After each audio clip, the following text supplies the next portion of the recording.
What's up, I hope you guys are all the way fine. तो फिलहाल अपन अपने thresher की ब्लेडें चेंज कर रहे हैं और आज शायद अपने लिए अपनी रार की थ्रेसिंग का काम लगाना है, क्योंकि रार पिछले 4-5 दिन से कटी पड़ी है और स्प्रे वगैरह भी करना है 0050 का। कल अपन ज़्यादा नहीं कर पाए थे पीछे वाले खेत में और उसके पीछे वाले खेत में ही बस कर पाए थे और बाहर की गड़ाइयाँ भी आधी रह गई थी। तो और अब अपन बोरोन का स्प्रे नहीं कर रहे हैं। बोरोन का स्प्रे जितनी अपनी मतलब गेहूँ थोड़ा जल्दी वाला था उस पर स्प्रे करेंगे और बाकी जो लेट हो गया है गेहूँ उस पर अपन बोरोन का स्प्रे नहीं करेंगे कि स्प्रे करने का कोई फायदा नहीं है। बोरोन रिप्रोडक्टिव स्टेज पे दिया जाए 0.34 के साथ तो अच्छा रहता है। अब एक बंदा मेरे से अभी कमेंट आई कि भाई आप लोग बहुत ज़्यादा स्प्रे वगैरह करते हो, तो मैं आप लोगों को बता दूं कि 4 स्प्रे तो बस करते ही हैं।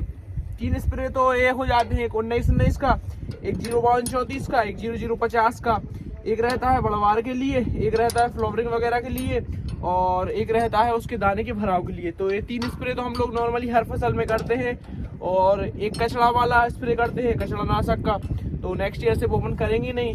और जब अपन 0.34 देते हैं तो उसके साथ एक फंजीसाइड दे देते हैं, जब 0050 देते हैं तो उसके साथ बोरोन दे देते हैं, या फिर 0.34 के साथ भी आप बोरोन दे सकते हो।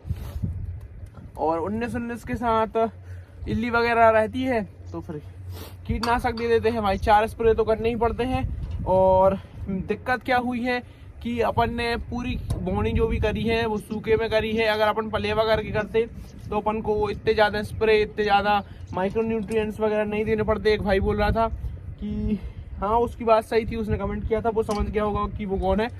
तो नेक्स्ट ईयर से अपन ट्राई करेंगे कि थोड़ा लेट हो जाए तो चलेगा। अपन ने इस बार 15 अक्टूबर के समथिंग अपनी बोनी स्टार्ट कर दी थी, तो उसके कारण कुछ हाई टेम्परेचर रहने के कारण अपनी गेहूं ने ज़्यादा जल्दी बालें भी निकाल दी हैं और वो अब ज़्यादा जल्दी कट भी जाएंगी। तो नेक्स्ट ईयर से अपन पले वगैरह की ही बोनी करेंगे। और मैं वैसे अभी लगभग पिछले कुछ सालों से, लगभग 3-4 सालों से ज़्यादातर एक्टिव हुआ हूँ। वैसे तो मैं शुरू से ही एक्टिव हूँ खेती किसानी में, पर मैं ये सब नहीं देखता था कि कौन सी फसल लग रही है, क्या लग रही है। डैडी ने बोला कि ये काम करना है तो अपन वो काम कर रहे हैं, लेकिन अब मैं ये सब देखने लगा हूँ कि कौन सी फसल लग रही है, क्या हो रहा है, क्या नहीं हो रहा है। तो अब मैंने थोड़ा नॉलेज थोड़ा गेन कर रहा हूँ और आप लोगों में से काफ़ी सारे लोग मेरे से ज़्यादा एक्सपीरियंस होंगे, उनको मेरे से ज़्यादा पता होगा। तो ऐसे ही कमेंट में बताते रहा करो। तो अपन ने मतलब सुधार कर रहे हैं। नेक्स्ट ईयर से अब पले वगैरह के ही बोनी करेंगे। अभी तक अपन ने जो मिस्टेक की है अब इसको रिपीट नहीं करेंगे। सोयाबीन में भी अपन ने कुछ मिस्टेक की थी लेकिन उसका अच्छा प्रोडक्शन निकला था।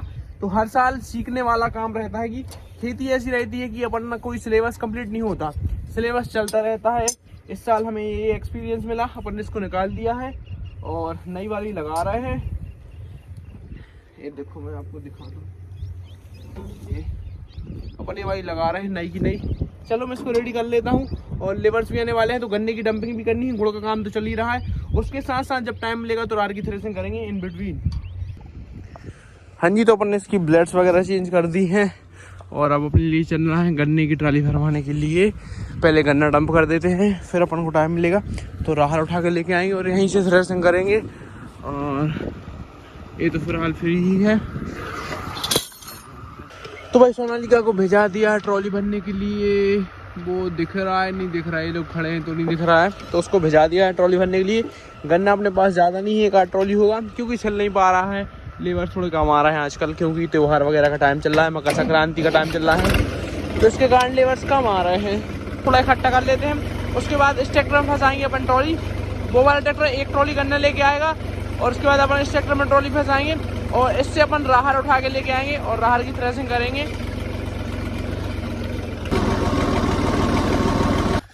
तो भाई वहाँ से गन्ने भर के आने वाले हैं और अब अपन सोच रहे हैं कि हालैंड में फंसा देते हैं थ्रेसर और सोनालिका से गन्ने ढोएंगे। गन्ने नहीं ढोएंगे यार, राहर ढोएंगे। गन्ने तो आ गए हैं, 1 ट्रॉली गन्ना आ गया अपने पास, तो अपना दोपहर तक का काम चल जाएगा। और इसके बाद अपन राहर ढोएंगे तो राहर की थ्रेसिंग करेंगे बढ़िया तरीके से। तो करते हैं। शायद आज कटाई छिलाई वाले लेबर नहीं आए हैं क्या, दिख तो नहीं रहे हैं यार, कहाँ काट रहे हैं, शायद उस साइड से काट के ला रहे होंगे। तो अभी मैं एक खीला उठाने के लिए जा रहा हूँ, अपना हॉलैंड वाला खीला। ये देखो ये पड़ा है, पूरा आयल आयल आयल आयल हो रखा है। चलो कोई ना, अब गंदे तो होना ही है। तो गन्ना इसने डंप कर दिया है और अब इसमें चलते हैं रार भरवाते। रख लो तुम, चलो हमारा जो ट्रैक्टर थ्रेसर में फंसा के इसको भाई थ्रेसर में फंसा देते हैं। और मेरा शक सही निकला कि जो आज लेबर्स हैं वो नहीं आए हैं, काटने वाले आए हैं, छीलने वाले नहीं आए हैं। भाई साहब मुझे त्यौहार बहुत ख़राब लगते हैं, फेस्टिवल्स वगैरह जो रहते हैं मुझे बहुत बेकार लगते हैं साले, ये सब बंद होने चाहिए। ये मुझे क्यों बुरे लगते हैं? पहली चीज़ तो भाई सुबह से खाने को नहीं मिला, सुबह से मम्मी बोल रही जब नहा लोगे तब खाने को मिलेगा, तो सुबह से खाने को नहीं मिला, चीज़ ये है। और दूसरी चीज़ ये है कि लेबर्स नहीं आते कभी भी, मतलब सावन हो, होली हो, दिवाली हो, इस टाइम पे भाई अपना मेन सीज़न चलता है। दिवाली के टाइम पे अपना सोयाबीन का सीज़न चलता है, फिर उस टाइम पे गेहूं का चलता है, और अभी तो गन्ने का चल ही रहा है। तो फेस्टिवल से मुझे ये दिक्कत है कि लेबर्स नहीं मिलते और खाने को नहीं मिलता। नहा के खाओ, मैं तो भाई खा चुका हूँ, कुछ थोड़ा बहुत तो खा चुका हूँ, और भी खाऊंगा। और रात तो मैं नहाऊंगा ही नहीं, रात को नहाऊंगा 12-1 बजे, गुस्सा आ गई मेरे को। तो थ्रेसर कर लिया है अटैच यार, हूँ घूम दे लाहौर।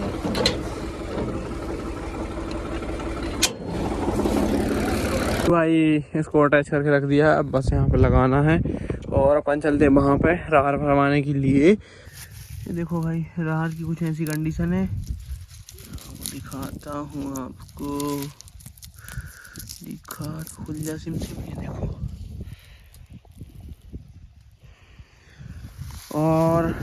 और ये राहर एक बार कट चुकी है, यानी कि एक बार कट के इसकी थ्रेसिंग हो चुकी है, और जो आधी उसमें से गीली थी तो आधी की थ्रेसिंग अब अपन करेंगे। तो ये लग तो मुझे गीली रही है, पर लेट्स सी कितने का काम बनता है कितने का नहीं।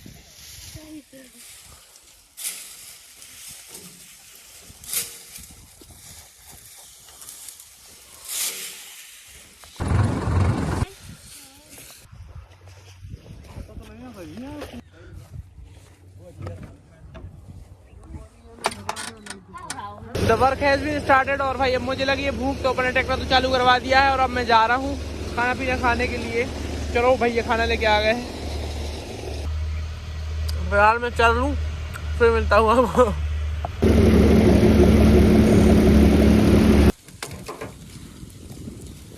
तो थोड़ा बहुत गन्ना जितना चल गया था उसको ले चल रहा है ताकि अपना काम ना रुके।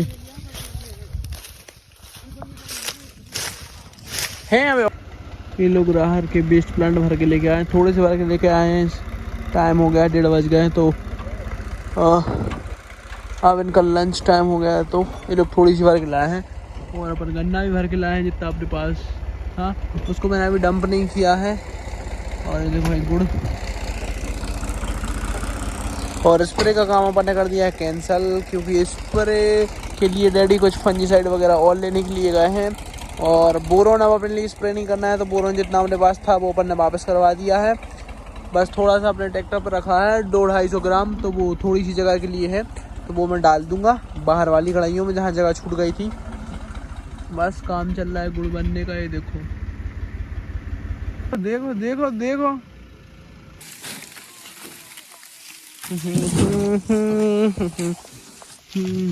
तो भाई उसमें भरा जा रहा है गन्ना, और इसमें भरा है जो ये राहर के बेस्ट प्लांट है। ये देखो ये फर्रे, तो अपन इनको लेके चलते हैं, खेत खाली करना है। और भाई यहाँ पे अपने लिए मतलब ये गन्ने वाला और ये राहर वाला, ये टोटल 5 एकड़ है। पीछे की तरफ भी देख लो आप, ये टोटल 5 एकड़ है, फिक्स 5 एकड़। और यहाँ से मतलब इसके इस साइड से, ठीक है। तो अपने लिए यहाँ पे करना है प्लाऊ, जहाँ पे गन्ना लगा है उतने में करना है प्लाऊ, और जहाँ पर राहर लगी इतने में करना है कल्टीवेशन। और मैं सागर से MSW से या फिर वेस्ट मैनेजमेंट जो सॉल्यूशंस होते हैं वहाँ से अपन लेके आएंगे मैन्योर। मतलब अपने पास गोबर की खाद है पर इतनी नहीं है कि अपन अपने पूरे खेतों में डाल दें, तो मैं सोच रहा हूँ कि जो अपना देसी गोबर की खाद है उसका कुछ क्या कहते हैं यार, रिप्लेसमेंट मिल जाए। तो वो रिप्लेसमेंट मुझे मिल गया है कि अपन गोबर की खाद अपन जैसे अपने यहाँ तो ठीक ठाक होती है, अपने पास काफ़ी सारी भैंसें हैं तो ठीक ठाक हो जाती है, लेकिन इतनी नहीं हो जाती कि अपन पूरे खेतों में डाल लें। तो अपने लिए चाहिए देसी खाद। अपन ट्राई कर रहे हैं कि थोड़े बहुत 4-5 एकड़ में कम से कम खाद यूज़ करें, कम से कम स्प्रे करें, सब नेचुरल तरीके से करें। नीम तेल का स्प्रे करें जब सफ़ेद मक्खी वगैरह आए, और सिंगल सुपर फॉस्फेट DAP ना डाल के देसी खाद डालें, और कम से कम यूरिया का यूज़ करें, ठीक है। तो कुछ मैं ऐसा प्लान कर रहा हूँ, तो इस एरिया में अपन वो ट्राई करेंगे। और तो सबसे पहले अपन वहाँ से, जहाँ पे मतलब क्या रहता है कि जो वेस्ट मैनेजमेंट, आपको मैं समझाता हूँ। तो वो जो वेस्ट मैनेजमेंट वाले प्लांट रहते हैं, मतलब जो सिटियों में जितना भी वेस्ट रहता है, मतलब लोग अपने जैसे जो कचरा गाड़ियाँ आती हैं उनमें लोग सब्जी वगैरह, सड़ी सब्जी, छिलके वगैरह, केले के छिलके वगैरह, जो भी घर में वेस्ट रहता है, झिल्ली इल्ली, बोतल ये सब फेंक देते हैं। कहाँ? कचरा गाड़ी में। कचरा गाड़ी जाती है और वो लगभग वहाँ पे जाके उस चीज़ को डंप करके आती है, और वहाँ पे वो काफ़ी टाइम पड़ा रहता है, और फिर वो डिकम्पोज हो जाता है। डिकम्पोज होने के बाद वो एक मशीन के थ्रू ले जाया जाता है, जिसमें से उसमें से पॉलीथीन अलग कर ली जाती है, उनमें से जो भी कांच की चीज़ें हैं वो अलग कर ली जाती है, और जितना भी प्लास्टिक रहता है उसको अलग कर लिया जाता है। फिर बचता है अपना खाद टाइप का। तो उसके लिए कुछ टाइम वहाँ पर डिकम्पोज कराया जाता है। उसको बहुत छोटे छोटे ग्रेडर, फाइन ग्रेडर से छाना जाता है कि उसमें जो भी कांच वाँच हो, जो भी बेकार चीज़ें हों वो हट जाएँ। तो उनको हटा के फिर उसका खाद बनाया जाता है। और मैं एक दिन वहाँ पे देखने के लिए भी गया था, और मैंने वहाँ पे बात की है, तो वो बोल रहे हैं 1200 रुपये टन। तो अपने लिए अभी एक ट्रक माल लेके आएंगे सबसे पहले अपन, उसको ट्रायल करके देखें, उसका अच्छा रिस्पॉन्स आएगा तो फिर अपन बहुत सारे ट्रक लेके आएंगे, मतलब फिर अपन पूरे खेत में डालेंगे। अभी मतलब अपने लिए वो एक ट्रक में बनेगा 20-22 टन के समथिंग माल बनेगा, तो 25-26 हज़ार का माल हो जाएगा, और फिर ट्रांसपोर्टिंग कॉस्ट लग जाएगा थोड़ा बहुत, तो वो तो अपन देख लेंगे, कर लेंगे। तो इतना ही का अपन सिंगल सुपर फॉस्फेट डालते हैं हर जगह। और सिंगल सुपर फॉस्फेट कब तक चलता है, मतलब अपन ने इस फसल में डाला तो अगली फसल में आपको फिर से डालना पड़ेगा। तो अब अपन सोच रहे हैं कि देसी खाद एक बार डाल देंगे तो वो 2-3 फसल तक चलेगा, और खेत ज़मीन को भी अच्छा बनाएगा, भुरभुरा, और भी काफ़ी सारे उसके फ़ायदे होते हैं। और जो नीचे की कल्चर वगैरह है, जो माइक्रोइजिया वगैरह हैं, जो छोटे छोटे बैक्टीरिया वगैरह हैं, वो भी अपनी ज़मीन में ग्रो होंगे, और